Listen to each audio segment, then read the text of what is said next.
मेरी पड़ोसन बहुत ही खूबसूरत जवान थी और वह अपनी जवान बेटी को हमारे घर छोड़कर चली गई क्योंकि उसे किसी दूसरे शहर काम के लिए जाना था।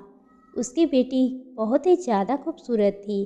उसको देखकर ही मेरी नीयत खराब हो गई। एक रात मेरी बीवी की तबीयत खराब हुई और वह अस्पताल में दाखिल हो गई। मौका पाकर मैं घर आ गया और उसको अपने कमरे में ले आया। ये देखकर मेरे पैरों तले से ज़मीन ही निकल गई।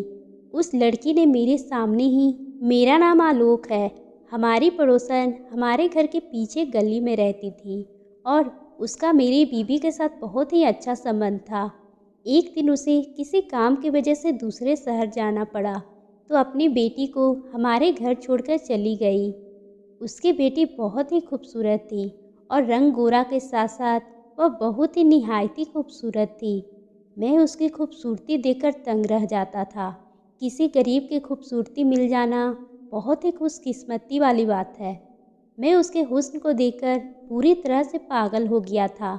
मैं एक रात अपनी पत्नी को दूध वाले गिलास में नींद की गोली मिला दी और फिर उसको वह दूध वाला गिलास पिला दिया, जिसे वह पीकर गहरी नींद में चली गई। मैं अपने कमरे से उठकर उस लड़की के कमरे में चला आया और उसके बाद फिर मैंने जो उस लड़की के साथ किया उसे सुनकर आप दंग रह जाएंगे। खूबसूरत औरत हमेशा मर्द की कमजोरी होती है, जिसे वह ना चाहते हुए भी उसकी तरफ खींचा चला जाता है। और फिर खूबसूरत लड़कियों की तो बात ही कुछ अलग होती है। बहुत ही ज़्यादा खूबसूरत और आकर्षक तो मर्द ही खुद उसकी तरफ बढ़ने लगता है। मेरे साथ भी कुछ ऐसा ही हुआ था। हमारी पड़ोसी अचानक किसी दूसरे शहर जाना पड़ा। उसकी बेटी का एग्जाम चल रहे थे, इसलिए वह जाते हुए अपनी बेटी को हमारे घर मेरी पत्नी के पास छोड़कर चली गई। उसकी 16 साल की बेटी, जिसका नाम निशा था, उसे देखकर मेरे अंदर एक हलचल सी मच गई। मैं जब भी घर आता तो वह मेरे आगे पीछे होती और मुझे कभी पानी देती तो कभी मेरे पास बैठकर बातें करती। उसकी इस अदा ने मुझे बहुत परेशान कर दिया था। फिर उसकी अदा ने मुझे दीवाना भी कर दिया था और यहाँ तक कि मैं उसे हासिल करने के लिए आइडिया बनाने लगा। उसे यहाँ आए हुए अभी एक ही दिन हुआ था। वो हम सब से अच्छी तरह से घुल मिल चुकी थी। वह मुझे अंकल अंकल कहते ना थकती थी, जैसे हमारे घर पता नहीं कब से रह रही हो। मैं भी बहुत प्यार से अपने घर में रख लिया था। उसकी खूबसूरती ने मुझे पागल कर दिया था। इतनी खूबसूरत लड़की मैंने आज तक नहीं देखा था। खूबसूरत होने के साथ साथ वह बहुत ही ज़्यादा समझदार लड़की थी। उसने तो आते ही मेरे पूरे घर को संभाल लिया था। पूरे घर में मैं और मेरी पत्नी के अलावा कोई नहीं होता। उसके आने पर मेरी पत्नी बहुत ही खुश रहने लगी थी, क्योंकि उसे भी किसी का साथ मिल गया था और वो दोनों मिलकर घर का काम बड़े आसानी से कर लेती। पर मेरी पूरी नज़र निशा की खूबसूरती पर ही होती। एक दिन मैं निशा को चाय लाने को कहा तो वह जल्दी से उठकर चाय बनाने के लिए किचन में चली गई। उस टाइम मेरी पत्नी छत पे गेहूं सुखाने के लिए रखा हुआ और मैंने उसे मौके का फ़ायदा उठाकर मैंने उसको अपने पास बिठा लिया और फिर उसकी खूबसूरती को ऐसे ही ताकने लगा। मुझे पता ही नहीं चला, ऐसे ही इसकी दीवानगी में खो गया हूँ। वह मुझे ऐसे देखने लगी। मैंने ऐसा इजहार किया जैसे कि आज शाम को मैं उसके साथ आइसक्रीम खिलाने के लिए ले जाऊंगा। ये सुनकर वह बहुत ही ज़्यादा खुश हो गई और मैं बस इसी बात का फ़ायदा उठाना चाहा था। थोड़ी देर के बाद मैं उठकर उसके सामने से चला गया और मैं अपने कमरे में जाकर गहरी सांस भरी, क्योंकि आगे के लिए मैंने अपना आइडिया तैयार करके रखा हुआ था। कुछ ही देर बाद मेरी पत्नी भी किचन में आ गई। उस समय निशा ग्रीन कलर का सूट पहने मेरी पत्नी के साथ किचन में हाथ बटा रही थी और उसमें और भी ज़्यादा खूबसूरत लग रही थी। वह मेरी पत्नी से कहीं ज़्यादा हसीन लग रही थी और मैं चुपके चुपके उसे देख रहा था। वह भी कभी कभी मेरी तरफ देखकर मुस्कुरा देती और मेरी पत्नी खाना पकाने में बिजी थी। मैं निशा को देखने लगा। दिन इसी तरह से गुजर रहे थे।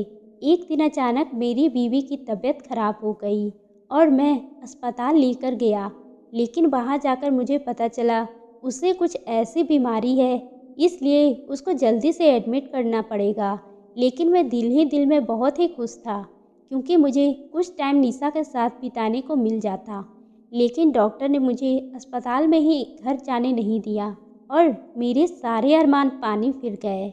अगली सुबह जब मैं नाश्ता करने के लिए घर पहुंचा, तो निशा ने बड़ी नरमी से मेरा स्वागत किया और वो जल्दी से किचन में जाकर नाश्ता बनाने में बिजी हो गई और मेरे सामने दुपट्टे के बगैर वो इधर उधर घूम रही थी। उसके कपड़े शरीर से इस तरह फिट थे कि उसे देखकर मेरे मन में विचार आने लगा था कि काश मैं अपने पास बुलाऊं। वो बार बार मेरे करीब आती और मैं अपने होश खोने लगता, जैसे उसके आगोश में आ चुका था। अचानक वह मुझे एक अदा से पूछने लगी, क्या मैं आंटी की अलमारी खोल सकती हूँ? मैं निशा से कहा कि इसमें पूछने वाली क्या बात है, तुम्हारी आंटी है तो उसकी अलमारी खोल सकती हो। अलमारी में भी तुम्हारी आंटी की ही है, इसमें पूछने वाली भला क्या बात है। फिर वो कहने लगी, मुझे अलमारी की चाबी दे दीजिए। मैं जल्दी से अपनी चाबी निकालकर उसे दे दी और वह अलमारी खोलकर आंटी की एक एक चीज़ को देखने लगी। फिर उसने अपनी आंटी के सारे सूट निकालकर मुझे दिखाए और पूछने लगी, आपको इनमें से सबसे ज़्यादा कौन सा सूट पसंद है? मैंने नीले रंग का सूट हाथ में रखा और कहा, तुम्हारी आंटी पर बहुत ही ज़्यादा जचता है। वह सुनते ही सूट उठाकर कमरे से बाहर निकल गई और वापस आई। मैं उसे देखता ही रह गया। उस सूट में तो वह मेरी पत्नी से कहीं ज़्यादा खूबसूरत लग रही थी। अचानक से मेरे सामने आकर मुस्कुराते हुए पूछने लगी, यह सूट आंटी पर ज़्यादा अच्छा लगता है या मुझ पर? मैं सोच भी नहीं सकता था कि 16 साल की उम्र में कोई इतनी खूबसूरत हो सकती है। खूबसूरती के चार चांद लग रही थी। जैसे ही मैं उसकी तरफ बढ़ता, मेरे फ़ोन की घंटी बजने लगा और मैं फ़ोन उठाया तो डॉक्टर ने जल्दी से अस्पताल आने को कह दिया। मैं तो अस्पताल पहुंच गया था। वहां पर पता चला कि मेरी पत्नी की तबीयत पहले से ज़्यादा ख़राब हो गई है। ये सुनते ही मेरी हालत ख़राब हो गई और डॉक्टर उसे ठीक करने की पूरी कोशिश करने लगे। मैं शाम तक उसकी हालत पहले से अच्छी हो गई थी, तो डॉक्टर ने उसे छुट्टी दे दी और मैं अपनी पत्नी को घर लेकर आ गया। मेरी पत्नी को देखकर निशा का चेहरा उतर गया था। उसने अजीब सी नज़र अपनी आंटी पर डाली और फिर अपने कमरे में चली गई। मैंने अपनी पत्नी को कमरे में ले जाकर लिटा दिया। मैं थोड़ा सा परेशान हो गया। मैं निशा को उसकी आंटी के पास जाते हुए देखा था। मैं जानता था कि वह अपनी आंटी से ऐसी कोई भी बात नहीं करेगी। मैं बहुत ही खुश था कि निशा के साथ बीते हुए कुछ पल मुझे बहुत खुशी दे रहे थे। लेकिन उसके बाद जो मेरे साथ हुआ, मेरे कदमों तले से ज़मीन ही निकल गई। बहुत पुरानी बात है। मेरी पत्नी बहुत टाइम से इस घर में रह रहे थे और हमारी पड़ोसन तुलसी बहुत सालों से हम लोगों से जानती थी। वह गरीब औरत थी। उसके पति मेरे कारोबार में आर्थिक खराब में बहुत मदद की थी, इसलिए मेरी पत्नी अक्सर ही उसकी मदद करती और हमेशा ही पैसे देती। लेकिन मैं ये कहकर देता कि मैं कब तक उनकी मदद करूँगा, क्योंकि उनकी समस्या खत्म होने वाली नहीं थी। मेरी पत्नी मुझसे कहती थी, आपके पास तो सब कुछ है, और उसके पति ने भी आपके पैसों से मदद की थी। उसके पैसे ही हैं, अगर आप उसकी थोड़ी मदद कर देंगे तो आपका क्या जाएगा। मैं कंजूस आदमी था, जैसे एक विधवा औरत और अनाथ बच्चों से कोई हमदर्दी नहीं थी। फिर हमारी पड़ोसन तुलसी अपनी 16 साल की बेटी निशा के साथ मजबूरी में हमारे घर कुछ पैसे लेने आई थी। उसकी दादी की तबीयत बहुत ही ज़्यादा ख़राब थी। उसे कुछ पैसे की ज़रूरत थी ताकि वो अपनी दादी की इलाज करवा सके। लेकिन मैंने अपनी बीवी को यह कहकर डांट दिया था कि तुमने इन गरीबों को सर पे चढ़ा लिया है। इनका जब दिल करता है पैसे मांगने हमारे घर चले आते हैं। हमने कोई लंगर तो नहीं खोल रखा। मेरी पत्नी पास जो थोड़े पैसे थे उसने तुलसी को दे दी और जितना हो सके मेरी पत्नी अपने तौर पर उसकी जितना मदद कर पाई थी। फिर उस दिन के बाद तुलसी हमारे घर पैसे मांगने नहीं आई और मुझे बहुत सुकून मिल गया था। लेकिन मुझे ये खबर नहीं थी कि एक दिन मुझे इस बात की क्या सज़ा मिलेगी। मैं अपने हाथों से खुद अपनी कब्र खोद ली थी। निशा तो उस टाइम 15 साल की बच्ची थी। उसने मेरी सारी बातें सुनी थी और इसलिए उस दिन बाद उसने कभी अपनी माँ को हमारे घर पैसे के लिए नहीं आने दिया। वह बहुत ही कम उम्र में बहुत ही समझदार हो गई थी, क्योंकि उसके सर पे बाप का साया नहीं था। जब मैं अपनी पत्नी से निशा के माँ के बारे में कड़वी-कड़वी बातें की, तो निशा ने खुद सारी बातें सुन ली थी और उसके दिमाग में एक-एक शब्द बस किया था। वह मुझसे इस कदर नफरत करती थी। वह किसी भी सूरत में मुझे इसका इंतकाम का निशाना बनाना चाहती थी। इसलिए निशा की माँ जब शहर काम के लिए जा रही थी, तो निशा ने इस मौके पर मेरे साथ इंतकाम का फैसला कर लिया था और मेरे घर रहने आ गई। निशा बार बार अपनी खूबसूरती दिखाकर मुझे अपनी तरफ खींच रही थी, ताकि मैं अपनी हद पार कर दूं। वह बहुत अच्छे से मेरी गंदी नीयत को जान चुकी थी और इसी बात का फ़ायदा उठाते हुए उसने खुद को मेरे सामने पेश कर दिया। रात होते ही मैंने अपनी पत्नी के दूध के गिलास में नींद की दवा मिला दी, क्योंकि मैंने पूरी रात निशा के साथ बिताने की ठान ली थी।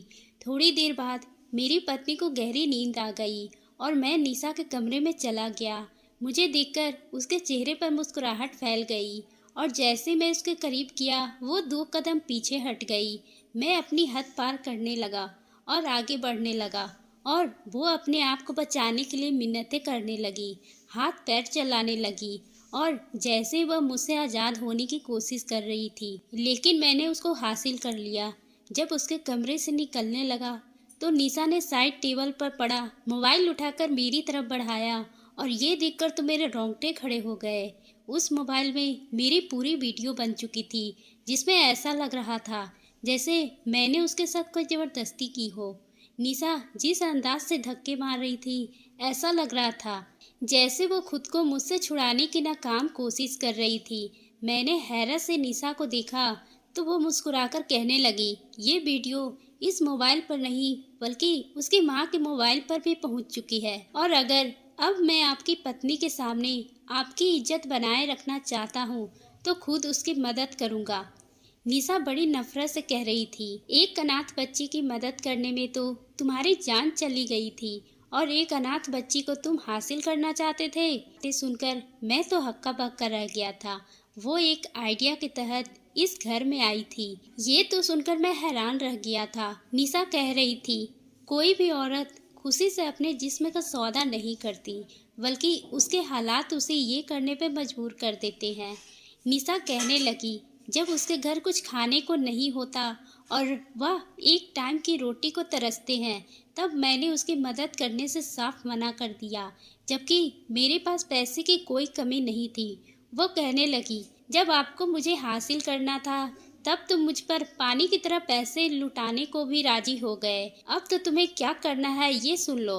अब हर महीने मेरे घर का खर्चा पूरी तरह तुम उठाओगे, नहीं तो ये वीडियो मैं तुम्हारी पत्नी को दिखा दूंगी और तुम पर केस भी लगवा दूंगी। निशा की बात सुनकर मेरी तो जान ही निकल गई, क्योंकि मैं सोच भी नहीं सकता था कि ये बात मेरी पत्नी को पता चले। मैंने निशा से कह दिया, मैं हर महीने पूरी मदद करूंगा, लेकिन निशा ने एक और शर्त मेरे सामने रख दी। उसने तो मेरा दिमाग पूरी तरह से सुन कर दिया था। मेरा दूसरा फ्लैट उसके नाम करना होगा। मेरे कदमों तले जमीन ही निकल गई, पर लड़खड़ाते हुए कदमों के साथ मैं अपने कमरे में चला गया। अगली सुबह निशा की माँ आकर उसको अपने साथ ले गई। निशा जाते जाते मुझे धमकी देकर चली गई।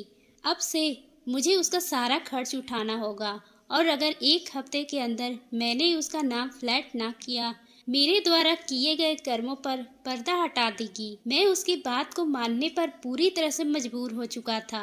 मैंने कुछ भी दिनों में उसके नाम फ्लैट कर दिया।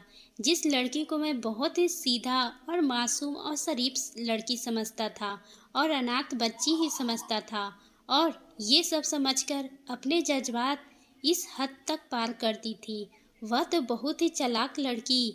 जब जमाने के मौजूद पर जैसे लोग निशा जैसे अनाथ बच्चियों को, गरीब को सहारा नहीं देते और उसकी मदद भी नहीं करते, तो वह खुद ब खुद ऐसे बन जाती है। और ये नहीं बल्कि हम जैसे मर्द उन्हें तवायत बना देते हैं। निशा भी एक तवायत की तरह खुद को इस्तेमाल कर बैठी थी और उससे उस मासूम की कोई गलती नहीं थी। वह अपनी समस्याओं से मजबूर होकर उस जगह पर पहुंची थी कि उसने खुद को इस्तेमाल करने से भी परहेज नहीं किया। मैं अनाथ बच्ची को 2 टाइम की रोटी देने को कतराता था और अब मैंने मजबूर होकर उसके घर का सारा खर्चा उठा लिया। निशा जैसी कितनी लड़की 1 टाइम की रोटी के लिए खुद को इस्तेमाल कर बैठी, क्योंकि उन्हें टाइम की रोटी भी अच्छे से नसीब नहीं होती है। मैंने निशा के साथ किया था वो तो एक बहुत बड़ा जुर्म था और मुझे सारी उम्र इस बात का पछतावा रहा। मैंने कई दफ़ा अपने भगवान से झिझककर अपने पापों की माफ़ी मांगी। उस दिन के बाद मैं निशा को देखते ही अपनी नज़रें झुका लेता, क्योंकि मैं जान गया था वह मेरे लिए काबिल नहीं थी, जिसे मैंने अपनी हवस का शिकार बनाया था। आप लोग भी अपने इर्द गिर्द अनाथ बच्चों का ख्याल रखो, उसके साथ हमदर्दी का प्रयास शुरू करो। तो दोस्तों, आपको ये कहानी कैसी लगी? अगर पसंद आई हो तो आप हमारे चैनल को सब्सक्राइब करना ना भूलें और बेल आइकन को भी प्रेस कर लें, ताकि हम आपके लिए इसी तरह की दिलचस्प कहानी लाते रहें।